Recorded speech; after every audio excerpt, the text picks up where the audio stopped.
Hello everyone and welcome back to my YouTube channel. So friends, आज का जो video lecture होने वाला है ये बेस्ड है हमारा केमिकल प्रॉपर्टीज ऑफ हेलोएरीन्स पर। हेलोएरीन्स की एक केमिकल प्रॉपर्टी हमने ऑलरेडी देख ली है which is nucleophilic substitution reaction, जो कि नॉर्मल कंडीशंस पर पॉसिबल नहीं है ना। तो ये मैं आपको एक्सप्लेन कर चुकी हूँ विद रीजंस भी वो ऐसा पॉसिबल क्यों नहीं होता है।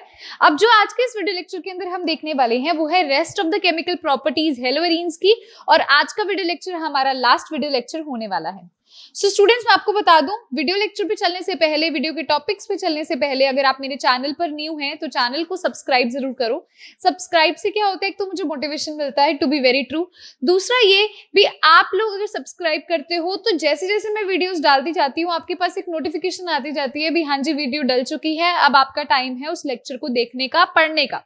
तो आप उससे मेरे कांटेक्ट में रहते हो भी मैम ने अब वीडियो डाल दी है, तो सब्सक्राइब ऑप्शन आपको जस्ट वीडियो के नीचे मिलेगा।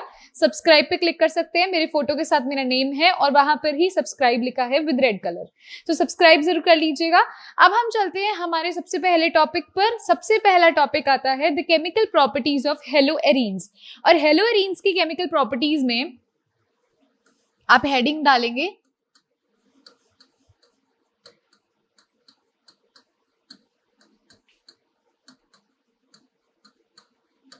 केमिकल प्रॉपर्टीज ऑफ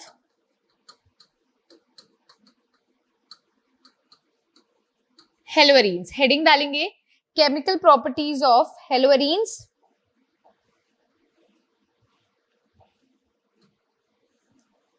ठीक है जी।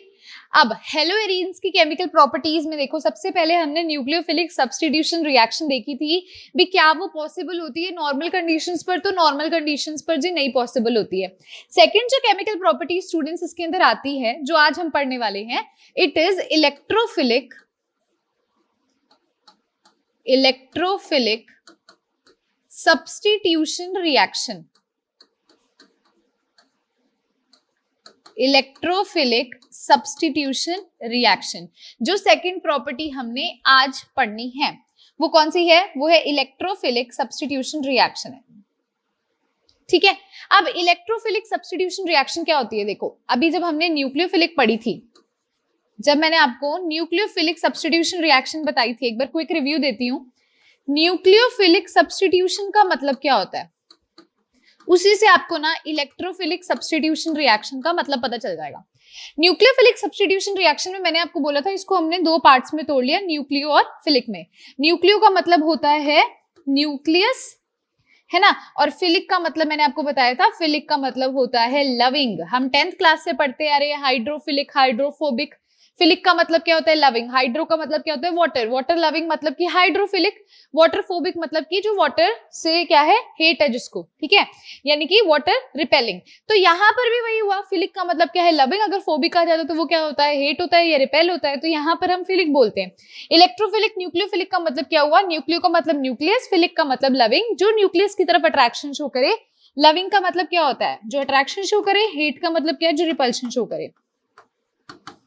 तो न्यूक्लियस की तरफ जो अट्रैक्शन शो करेगा दैट इज न्यूक्लियोफाइल, उसे न्यूक्लियोफाइल बोला जाता है। अब न्यूक्लियस कैसा होता है स्टूडेंट्स, न्यूक्लियस होता है ma'am positive charge species.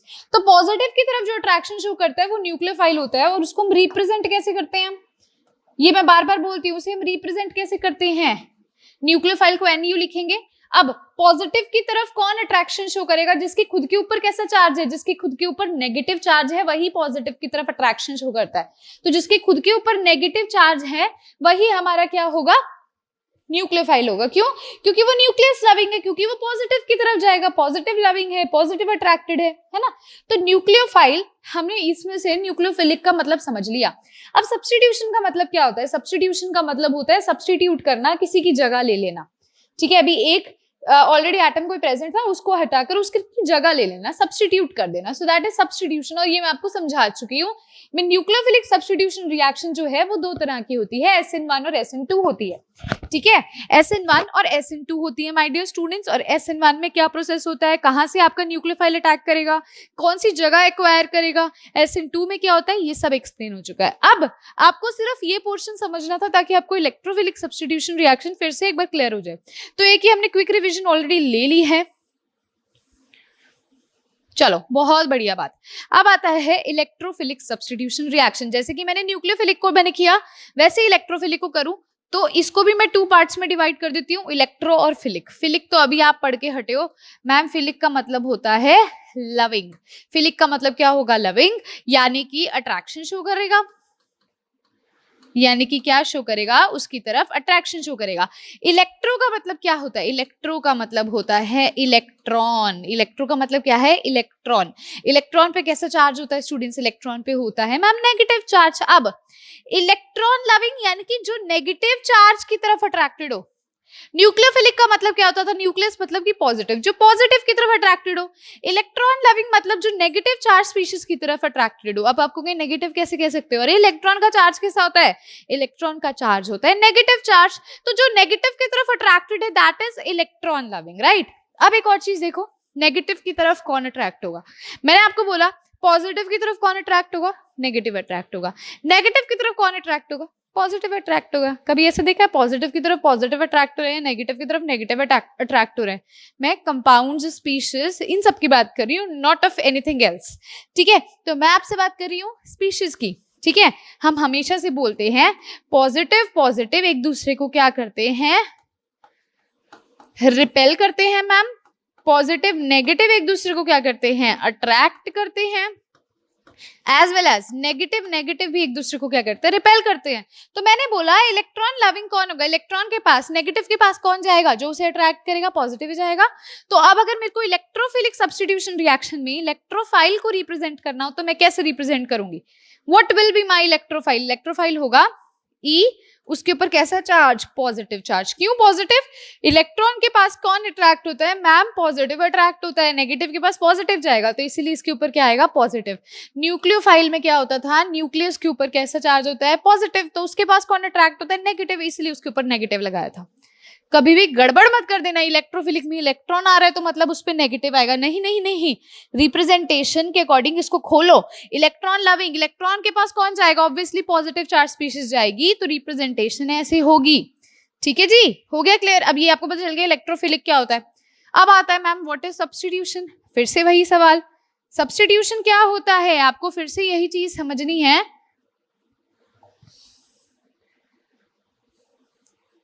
Substitution का मतलब होता है किसी को सब्स्टिट्यूट करना, किसी को रिप्लेस कर देना, उसकी जगह ले लेना। Replacement of atom, one atom by another atom.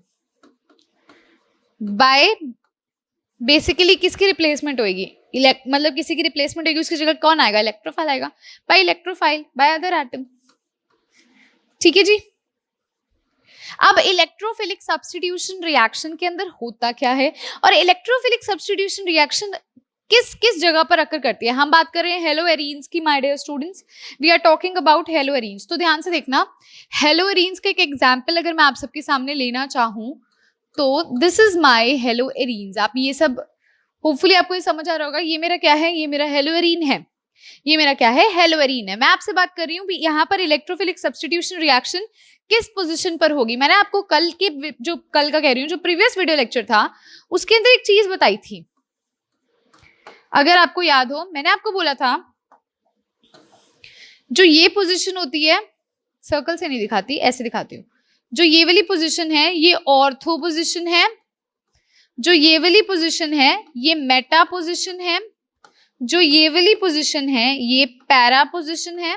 Similarly यहाँ पर भी जो ये वाली पोजीशन है ये ऑर्थो पोजीशन है, जो ये वाली पोजीशन है ये मेटा पोजीशन है, और जो ये वाली है ये पैरा है। ये मैंने आपको प्रीवियस लेक्चर में बताया था। क्वेश्चन ये राइज करता है भाई मैम इलेक्ट्रोफिलिक सब्स्टिट्यूशन रिएक्शन अगर करेगी तो जो इलेक्ट्रोफाइल है वो किस जगह पर आएगा, कौन सी जगह पर अटैक करेगा? इलेक्ट्रोफाइल जब भी आएगा तो वो हमेशा ऑर्थो और पैरा डायरेक्टेड होगा। डायरेक्टेड का मतलब उस जगह पर आएगा। ठीक है जी, तो इस चीज को नोट करके लिखोगे आप, electrophilic substitution reaction, electrophilic substitution reaction is ortho para directed. ऐसा क्यों है, इसका रीजन भी देती हूं। इज ऑर्थो पैरा डायरेक्टेड मतलब कि जब आपका जो अब इलेक्ट्रोफाइल आने वाला है जो आपका ये इलेक्ट्रोफाइल आएगा, इलेक्ट्रोफाइल अब पता चल गया ना, जो इलेक्ट्रॉन की तरफ अट्रैक्टेड है और पॉजिटिव ही नेगेटिव के पास जाएगा तो ऐसा आएगा। ये किस पोजीशन पर आ सकता है? ये ऑर्थो पे आ सकता है या ये पैरा पे आ सकता है, ये मेटा की तरफ कभी भी नहीं जाएगा। ठीक है, क्लियर है, पक्का? अब स्टूडेंट्स देखो ऐसा क्यों हुआ है, इसका रीजन आपको देना चाहूंगी मैं, ध्यान से देखेंगे।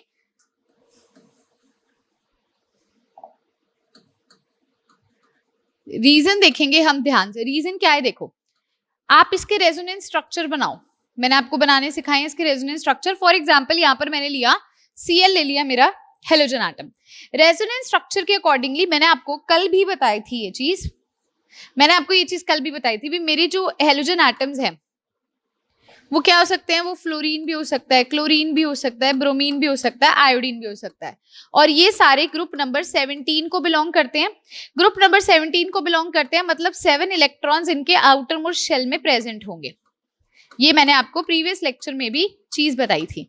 अब अगर 7 इलेक्ट्रॉन्स इनके आउटर मोस्ट शेल में हैं तो मान लो जैसे मैंने फ्लोरीन के इलेक्ट्रॉन शो करने हो, कैसे करूंगी? ये फ्लोरीन है, 1 2 3 4 5 6 7 इलेक्ट्रॉन्स ऐसे शो करूंगी, 7 इलेक्ट्रॉन्स। तो यहाँ पर क्लोरीन है, ये भी सेम फैमिली मतलब सेम ग्रुप को बिलोंग करता है। 7 इलेक्ट्रॉन शो करने हैं, मैं इसको दूसरे कलर से शो करती हूँ, व्हाइट से शो करते चलो। 1 2 3 4 5 6 और ये 7th वाला इसके साथ बॉन्ड बनाए हुए हैं, ऐसे ही है। अब स्टूडेंट्स मैंने जब आपको इसके रेजोनेंस के स्ट्रक्चर बनवाए थे तो क्या था, मैंने आपको बोला क्योंकि ये जो हमारा Cl है इस बेंजीन रिंग के साथ जब भी जुड़ता है तो ये कैसा इफेक्ट दिखाता है? +R इफेक्ट दिखाता है। बिना बेंजीन रिंग के ये Cl कैसा इफेक्ट दिखाता है? -I इफेक्ट दिखाता है। लेकिन अगर ये बेंजीन रिंग के साथ ये Cl जुड़ जाता है, कोई भी हेलोजन एटम जुड़ जाता है तो बेसिकली वो +R इफेक्ट दिखाएगा, रेजोनेंस होगी वहां पर। अब यहाँ रेजोनेंस कैसी होगी? देखो जो ये 2 इलेक्ट्रॉन्स हैं ये क्या करेंगे? ये पार्टिसिपेट करेंगे बॉन्ड बनाने में, ये दोनों इलेक्ट्रॉन्स यहाँ पर शिफ्ट हो जाएंगे।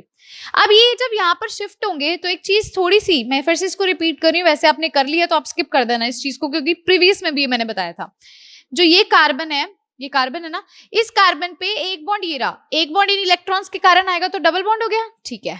तीसरा बॉन्ड ये रहा, चौथा बॉन्ड ये रहा और पांचवा ये एक और डबल बॉन्ड है। क्या कार्बन 5 बॉन्ड बना सकता है? मैम बिल्कुल भी नहीं बना सकता, 4 बना सकता है। इसीलिए ये जो डबल बॉन्ड है ये यहाँ शिफ्ट हो जाएगा। ये डबल बॉन्ड कहाँ हो जाएगा? यहाँ शिफ्ट हो जाएगा। तो अब हमारा स्ट्रक्चर देखना ध्यान से, अगला स्ट्रक्चर क्या बनेगा? ये हमारी क्या है? बेंजीन रिंग है।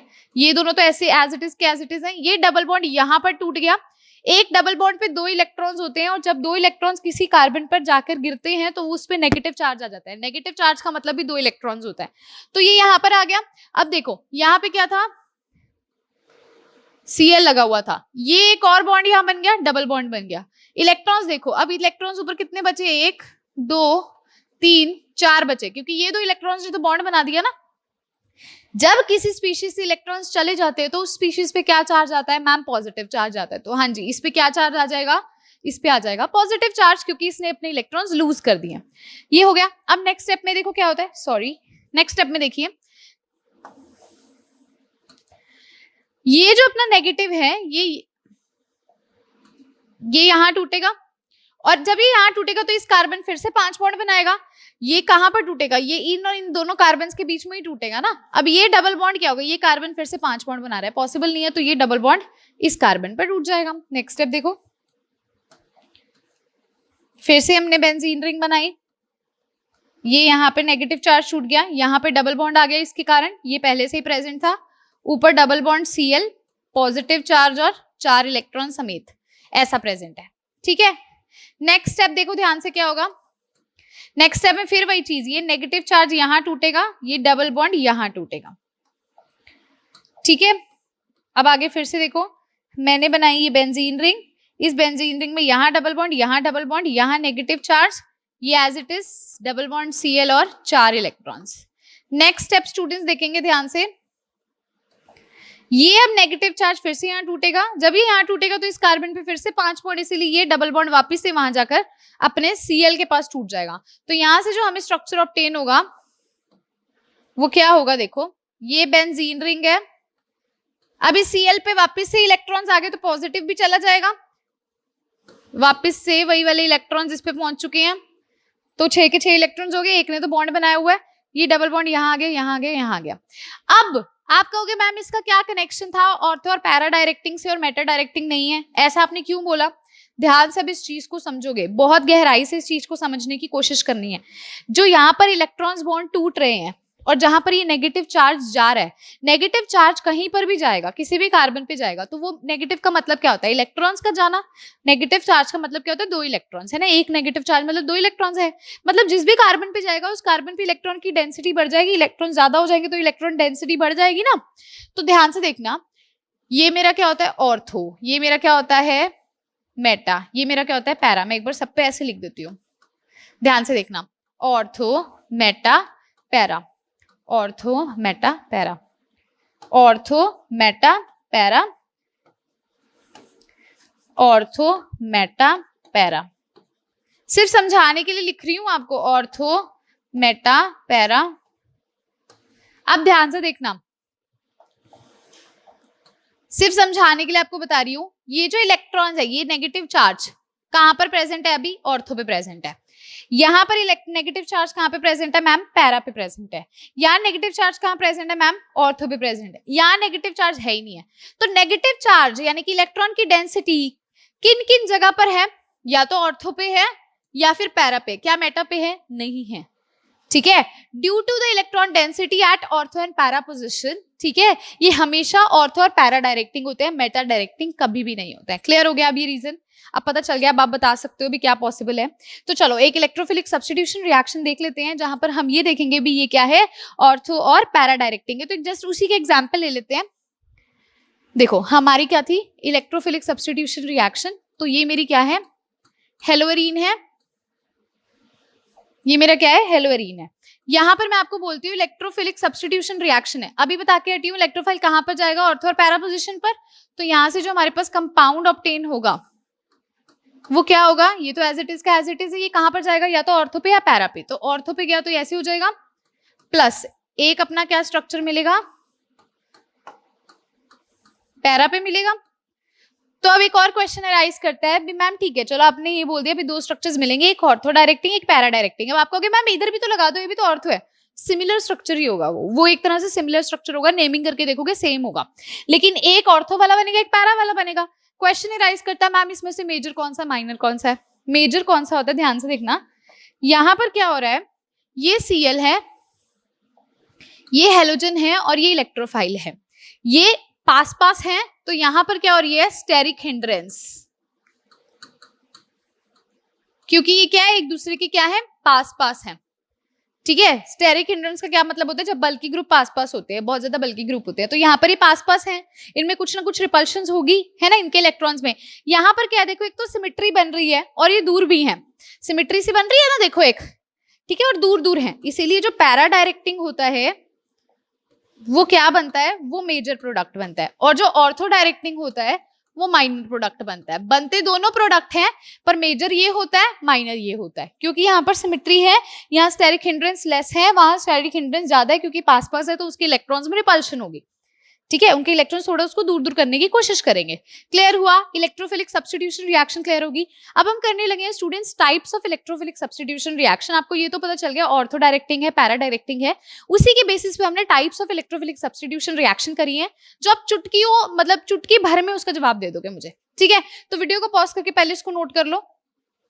हाँ जी स्टूडेंट्स, तो टाइप्स में सबसे पहली टाइप आती है हेलोजिनेशन। हेलोजिनेशन ध्यान से देखेंगे, ये मेरा हेलोअरीन है, ये मेरा क्या है? ये मेरा हेलोअरीन है। हेलोजिनेशन के अंदर क्या होता है? हेलोजिनेशन मैंने आपको पहले भी जब हमने पढ़ा था हेलोएल्कीन्स की मेथड ऑफ प्रिपरेशन, तो मैंने आपको बताया था क्लोरीनेशन, ब्रोमिनेशन।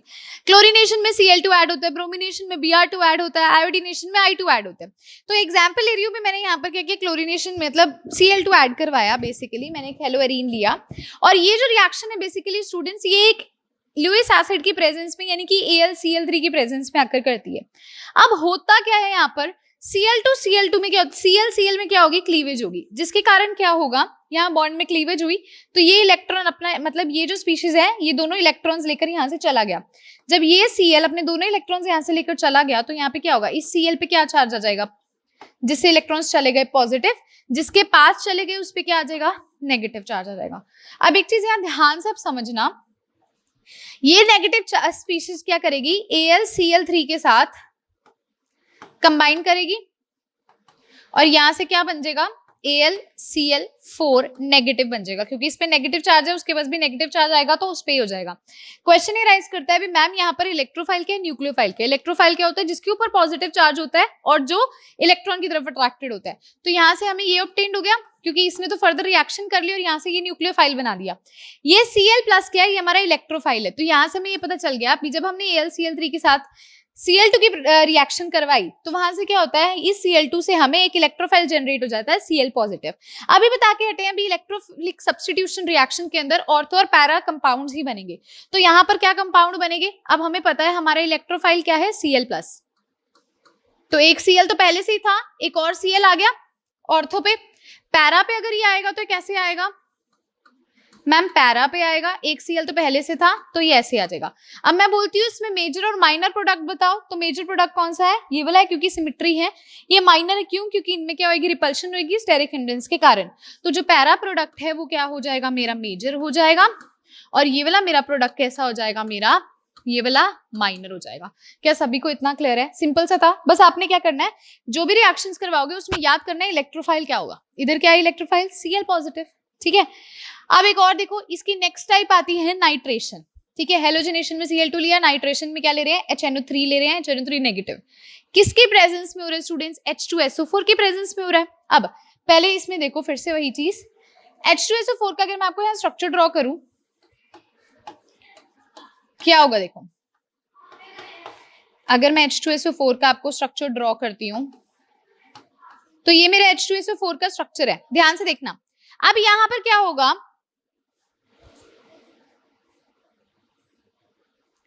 इस स्ट्रक्चर को आप ध्यान से नोट कर लो। पहले H2SO4 का स्ट्रक्चर आप सबको होपफुली बनाना आता होगा।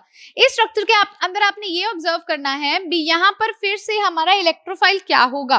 तो देखो ये जो हमारा ऑक्सीजन होता है ये क्या होता है, इलेक्ट्रोनेगेटिव एलिमेंट है। इलेक्ट्रोनेगेटिव एलिमेंट क्या करता है, इलेक्ट्रोनेगेटिविटी का मतलब क्या होता है, tendency to attract shared pair of electrons. ये क्या करेगा, इस बॉन्ड के इलेक्ट्रॉन्स को ले लेगा, क्योंकि ये मोर इलेक्ट्रोनेगेटिव है इसीलिए हाइड्रोजन से इलेक्ट्रॉन्स ले लेगा, और यहाँ से हमारे पास क्या जनरेट हो जाएगा, यहां से हमारे पास आ जाएगा O नेगेटिव और यहां से आ गया H पॉजिटिव। यही हुआ, यहां से क्या हुआ, ऑक्सीजन ने इलेक्ट्रॉन्स ले लिया और H पॉजिटिव आ गया। अब स्टूडेंट्स यहां से हमारे पास ये आ गया। अब ध्यान से देखो, हमने क्या लिया, नाइट्रेशन करवा रहे हैं, तो यहाँ पर हमारे पास क्या है, HNO3। HNO3 का अगर मैं स्ट्रक्चर ड्रॉ करूं तो ये मेरा स्ट्रक्चर होगा। अब ध्यान से देखो यहाँ पर स्टूडेंट्स, ये जो H पॉजिटिव है इसको इलेक्ट्रॉन्स की जरूरत है और इस ऑक्सीजन के पास इलेक्ट्रॉन्स है, तो ये अपने ऑक्सीजन इसको इलेक्ट्रॉन्स देगा।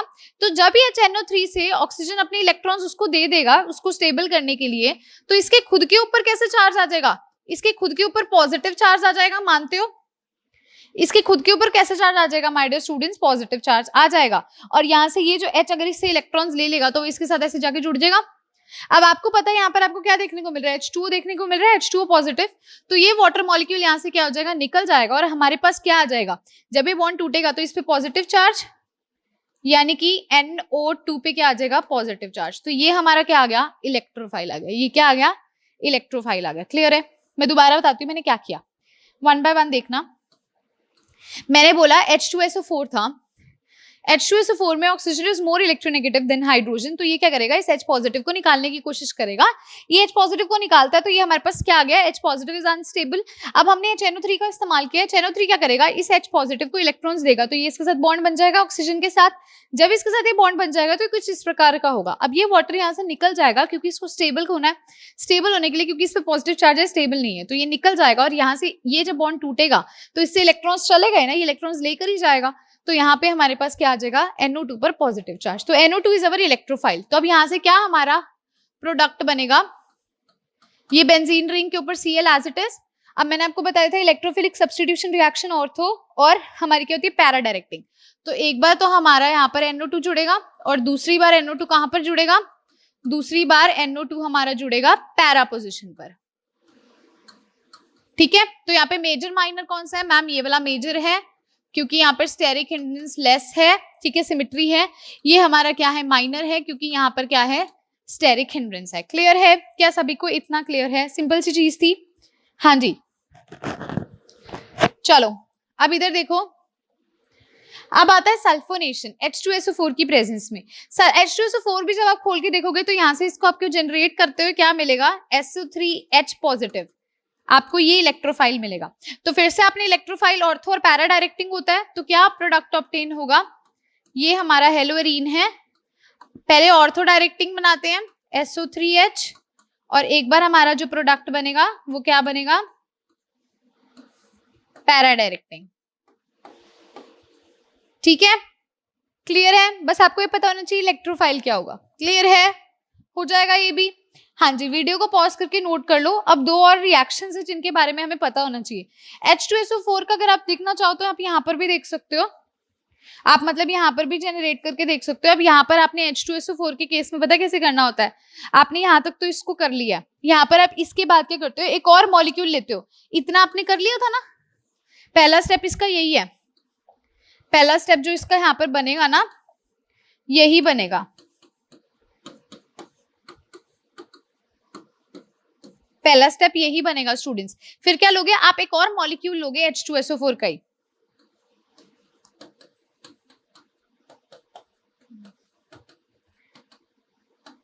आप क्या लोगे? एक और मॉलिक्यूल लोगे H2SO4 का ही, एक और मॉलिक्यूल लोगे जो क्या करेगा? इसके साथ जो H पॉजिटिव आपका निकला था ना, इस H पॉजिटिव को ये ऑक्सीजन अपने इलेक्ट्रॉन्स डोनेट करेगा। जब ये ऑक्सीजन डोनेट करेगा तो इसके साथ क्या होगा स्टूडेंट्स? इसके साथ यहाँ पर आपका H जुड़ जाएगा और इस पे पॉजिटिव चार्ज आ जाएगा। ये वाटर निकलेगा तो यहाँ से SO3 पॉजिटिव इलेक्ट्रोफाइल जनरेट हो जाएगा। ठीक है, मैंने क्या किया? पहले एक लिया, ठीक है, 1 मोल जब इसका लिया तो मेरे पास ये आ गया, यहाँ से H पॉजिटिव आया, फिर से मैंने एक और मॉलिक्यूल इसका ले लिया, तो इसके ऑक्सीजन ने इस H पॉजिटिव को अपने इलेक्ट्रॉन्स दे दिए। तो ये H पॉजिटिव जैसे हमने पिछले में देखा था HNO3 लिया था, अब हमने यहाँ पर दूसरी बार H2SO4 दोबारा ले लिया। ठीक है, फिर से वाटर निकल जाएगा और SO3 पॉजिटिव H निकल जाएगा। ठीक है, ठीक है, क्लियर है? सल्फोनेशन भी क्लियर हो चुका है। हाँ जी स्टूडेंट्स, अब हमारी सिर्फ 2 रिएक्शंस जो रह गई हैं मेन, उसको हम करेंगे। वीडियो को पॉज करके उससे पहले से नोट कर लो। हाँ जी स्टूडेंट्स, तो हमने प्रीवियस लेक्चर के अंदर वुड्स रिएक्शन देखी थी। अब देखते हैं वुड्स फिटिग रिएक्शन क्या है। वो रिएक्शन में हमने हेलोएल्केन लिया था, हेलोएरीन नहीं लिया था। इस रिएक्शन के लिए हमें एक हेलोएल्केन की जरूरत है, एक हेलोएरीन की जरूरत है। यहाँ पर होता क्या बेसिकली देखो, वहां पर भी हमने क्या लिया था? सोडियम लिया था, यहाँ पर भी वही ले रहे हैं। यहाँ पर 2 NaX रिमूव हो जाएंगे। कैसे? 2 Na आप लोगे तो एक NaX यहाँ से निकलेगा, एक NaX यहाँ से निकलेगा, क्या रह गया? R रह गया, और हमारी यहाँ पर क्या रहेगी? Benzene ring. तो यहाँ से हमारा प्रोडक्ट ये आ जाएगा और 2 NaX निकल जाएंगे। समझ रहे हो क्या हुआ? इसका हेलोजन और इसका हेलोजन ने क्या किया? एक एक सोडियम से कंबाइन करके 2 NaX की फॉर्म में निकल गए, और बचा क्या? ये R ग्रुप इसके साथ कंबाइन हो जाता है। So this is Wurtz Fittig reaction. Only Fittig reaction का में क्या होता है? हमने क्या लिया? हेलोएरीन लिया और हमने 2 Na लिए। फिर से क्या होगा? वो 2 मतलब ये जो है Na ऐसे निकल जाएंगे, 2 बेंजीन रिंग बच जाएंगी। कैसे? देखो, फिर से वही चीज होगी ना, इसको हमने 2 बार लिख लोगे अगर, जैसे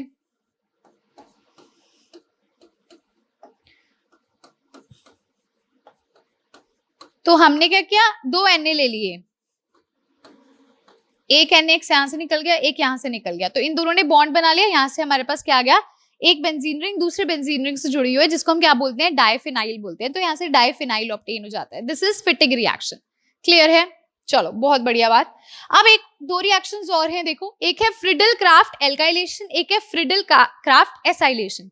एल्काइलेशन के अंदर क्या होता है? हम यहाँ पर क्या लेते हैं? CH3Cl लेते हैं, AlCl3 की प्रेजेंस में लेते हैं, जो कि लुईस एसिड है। ठीक है, तो जब हम यहाँ पे इसको फिर से वैसे करेंगे जैसे हमने Cl2 के अंदर क्या किया था, वहां पे क्लीवेज करवाई थी, जब इसकी क्लीवेज कराएंगे तो CH3 पॉजिटिव और Cl नेगेटिव निकल जाएगा। CH3 पॉजिटिव क्या है? हमारा इलेक्ट्रोफाइल है, तो यहाँ पर एक ऑर्थो प्रोडक्ट, एक पैरा प्रोडक्ट मिलेगा। पैरा प्रोडक्ट क्या होगा? मेजर, वही चीज है, सेम वही है, बस इसको ध्यान रखना है। अभी फ्रिडल क्राफ्ट एल्काइलेशन करवाओगे तो CH3Cl की प्रेजेंस में करवानी है। फ्रिडल क्राफ्ट एसाइलेशन में क्या होता है? यहाँ पर हम ले रहे हैं CH3COCl, तो यहाँ पर जो हमारे पास ऑब्टेन होने वाला है इलेक्ट्रोफाइल वो क्या होगा? CH3CO पॉजिटिव और Cl नेगेटिव। तो CH3CO पॉजिटिव हमारा इलेक्ट्रोफाइल होगा, तो यहाँ पे क्या है? देखो, COCH3, ये ऑर्थो प्रोडक्ट, ये पैरा प्रोडक्ट। पैरा प्रोडक्ट क्या होगा? मेजर प्रोडक्ट होगा। वीडियो को पॉज करके इसको नोट कर लो फटाफट। हाँ जी स्टूडेंट्स, वेरी गुड।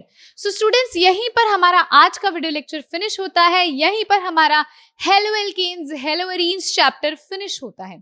ठीक है, अब हम करेंगे क्या, इसकी एक स्वर्ण सीरीज लेके आऊंगी मैं, जिसके अंदर इससे रिलेटेड, इस चैप्टर से रिलेटेड हम क्वेश्चंस कर लेंगे। वैसे आज के इस वीडियो लेक्चर में ये chapter finished, it is finished. अगर आप क्वेश्चंस प्रैक्टिस करना चाहते हैं तो आप वो स्वर्ण सीरीज देख लीजिएगा, ठीक है, और खुद से जरूर प्रैक्टिस कीजिएगा। जितने ज्यादा क्वेश्चन प्रैक्टिस करोगे उतना ज्यादा आपके लिए फायदा है। सो अगर आज का वीडियो लेक्चर आपको अच्छा लगा है तो लाइक करना है, बहुत अच्छा लगा है तो शेयर करना है, सब्सक्राइब कीजिएगा चैनल को अगर आप मेरे चैनल पर न्यू हैं स्टूडेंट्स। और यस, अब आपको इस चैप्टर का टोटली सारा कंटेंट करवा दिया गया है। अगर मेरे को लगा भी एक आधी चीज जो क्वेश्चंस के थ्रू आपको मैं और सिखा सकती हूँ, वो मैं क्वेश्चंस के अंदर आपको सिखाने की पूरी कोशिश करूंगी भी किस तरह से क्वेश्चंस को सॉल्व करना है, किस तरह से क्वेश्चंस पे अप्रोच करना है। तो वो स्वर्ण सीरीज के अंदर हम देखेंगे ढेर सारे क्वेश्चंस के साथ। सो आज के इस वीडियो लेक्चर के साथ समाप्त करते हैं halo alkanes and halo arenes वाले चैप्टर को। सो यस स्टूडेंट्स, अब हम मिलेंगे नेक्स्ट चैप्टर के साथ, ठीक है जी, और हमारी स्वर्ण सीरीज के साथ related to halo alkanes and halo arenes. So thank you so much my dear students, have a good day.